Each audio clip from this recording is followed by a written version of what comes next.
parasympathetic nervous system, its ultimate function is to conserve and restore energy, so the rest or repose response, as it's sometimes referred to. This receives innervation from cell bodies that are located in cranial nerve nuclei, as well as the sacral region of spinal cord. So note, there's nothing in cervical, thoracic, or lumbar divisions of the spinal cord. It's receiving innervation from cell bodies that are located in craniosacral divisions. These preganglionic neurons are not going to synapse or make contact with cell bodies that are alongside the spinal cord like those in the sympathetic nervous system. What these axons are going to do is they will travel to ganglia that are very close to the organs they innervate. For example, there is, as we talked about earlier in the semester, parasympathetic innervation of the heart. There's not a significant amount of parasympathetic innervation of the ventricular cardiac muscle, for example. But we did talk about some of its innervation to atrial muscle, as well as to the cells of the sinoatrial and atrioventricular lines. Those ganglia are located near those particular target organs, those target structures. The ganglia in the sympathetic nervous system, remember, are located in that chain along the spinal cord. As we see the outputs of the parasympathetic nervous system here, again, coming from a number of the cranial nerve nuclei, so we see numbers 3, 7, and 9, 10, so you can go through and see the motor, facial, glossopharyngeal, for example, and how those particular preganglionic axons are going to travel all the way to the target organs, like those in the larynx and the trachea and the lungs and the heart and the stomach, etc., where they will synapse with postganglionic cells and then innervate the muscular tissue that's associated with that specific target organ. Again, with the main point that these particular preganglionic axons are coming out of portions of the brain stem, as well as the sacral divisions of the spine. So as mentioned again, there's this circuit of neurons that the sympathetic and parasympathetic nervous systems have that control the function of the muscles ultimately under the control of these particular systems themselves. So the sympathetic preganglionic fibers are going to release acetylcholine. The parasympathetic preganglionic fibers are going to release the neurotransmitter acetylcholine. So we just said that the sympathetic and parasympathetic nervous systems have opposite effects. So for example, the very general one is the sympathetic nervous system increases heart rate, while the parasympathetic nervous system decreases it. How can they have opposing effects if their preganglionic neurons release the same neurotransmitter? The answer is going to be that it's the postganglionic neurons that release a different neurotransmitter, and that's going to have then opposing effects on the muscle that these particular divisions are controlling. So the sympathetic preganglionic fibers release acetylcholine. The sympathetic postganglionic fibers release norepinephrine and release that norepinephrine onto adrenergic receptors. So earlier when we talked about alpha-1 and alpha-2 and beta-1 and beta-2 adrenergic receptors, those are receiving primarily the norepinephrine that's being secreted from these postganglionic sympathetic fibers. Parasympathetic preganglionic fibers release acetylcholine, but the postganglionic fibers also release acetylcholine, whereas again the sympathetic nervous system postganglionic fibers release norepinephrine.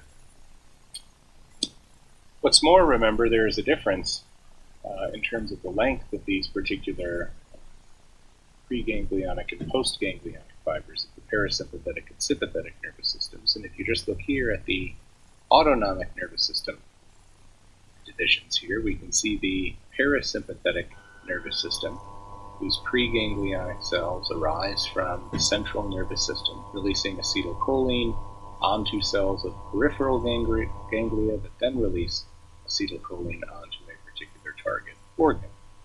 In the sympathetic nervous system, the cells within, for example, the spinal cord, and we talked about those thoracolumbar divisions, will be releasing acetylcholine onto postganglionic fibers whose cells are in the sympathetic chain that then release norepinephrine onto the target organ. Again, alpha to beta adrenergic receptors. There's another portion of the sympathetic nervous system that we touched on in the alterations of hormonal regulation section, in which these cells from the spinal cord will be releasing acetylcholine onto cells of the adrenal medulla, specifically chromatin cells, that will then result in the release of epinephrine and norepinephrine. There's no ganglia that's associated with the release of epinephrine and norepinephrine from the adrenal medulla. If you look above at the somatic nervous system, remember the somatic nervous system is going to control the contraction of skeletal muscle. Skeletal muscle is directly under control of the release of acetylcholine from somatic nervous system nerve fibers.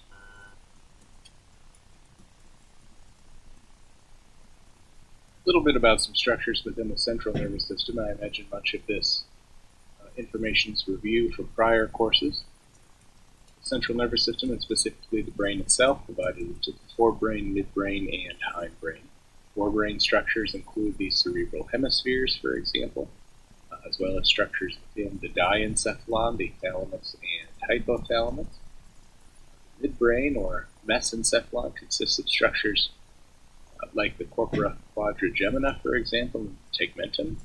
Corpora quadrigemina refer to the two sets of twins. These are structures in the region of the midbrain called the tectum, which consist of the superior colliculus and the inferior colliculus, structures that are going to control very reflexive movements in response to auditory and visual stimuli, and that would be inferior and superior colliculus, respectively. Tegmentum has a number of different structures, as you'll see, that will be involved. In the hindbrain, the brainstem, structures like the cerebellum. The cerebellum has a number of different functions, but one of those certainly coordination of skeletal muscle contraction. Pons and medulla, we've talked about several times. Control of things like heart rate, respiratory rate. Motor centers can be found within there. Cardiac control centers can be found within there. Acoustic center found within there. The reticular formation, network of connected nuclei that regulate some reflexes such as cardiovascular and respiratory function, together with the cerebral cortex, referred to as the reticular activating system. We talked about this in the context of a few different parts of the brain that will be sending, as indicated here, a number of inputs to cortical structures, radiations that will be promoting arousal, for example, things that can promote visual impulses, things that increase the responsive structures within the thalamus, which on this slide is not spelled correctly, but its general job, again, going to be increases in activity and ultimately arousal.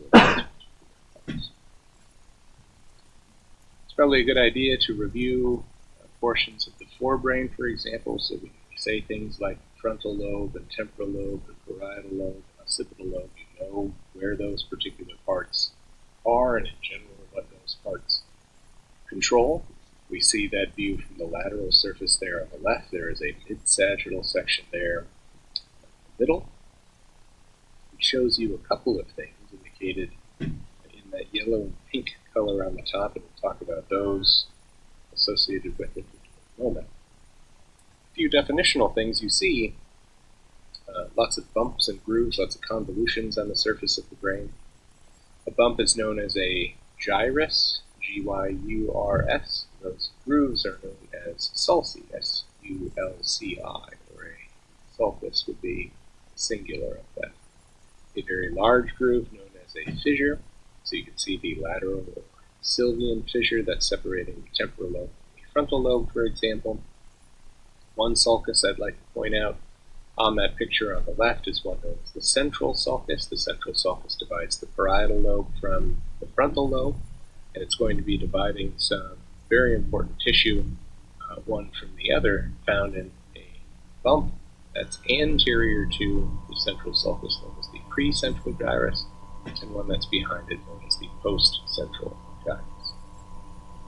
As you look over there on the image on the right, areas of the cortex are specialized for a number of different things. begin, we're going to talk about two of those areas of specialization that you've perhaps seen before in the parietal and frontal lobe. But note that there are all these other regions of the cortex that are specialized for certain functions. So we have, for example, primary auditory cortex that's located within the temporal lobe. There's a visual cortex that's located within the occipital lobe. So while the thalamus acts as sort of the brain sensory relay station, collecting all of the senses from the body except the sense of smell, what it does is that it passes those on to other particular parts of the cortex for higher order sorts of processing, like that seen visual cortex and the auditory cortex.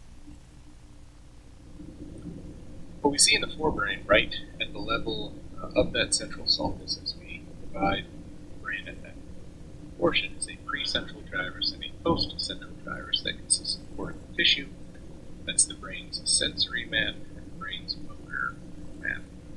As we can see in the image on the top, that is essentially a coronal section through the brain at the level of the left hemisphere, which shows you how those particular cells are going to be coding for information that's coming from a variety of different regions of the body.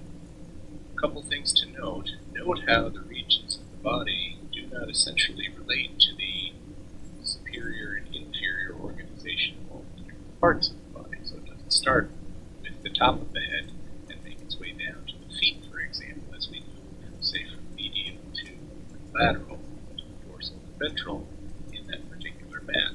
You can see how the thumb, for example, or neurons that respond to it, are located directly next to neurons that are going to be receiving information from the top of the head and the scalp.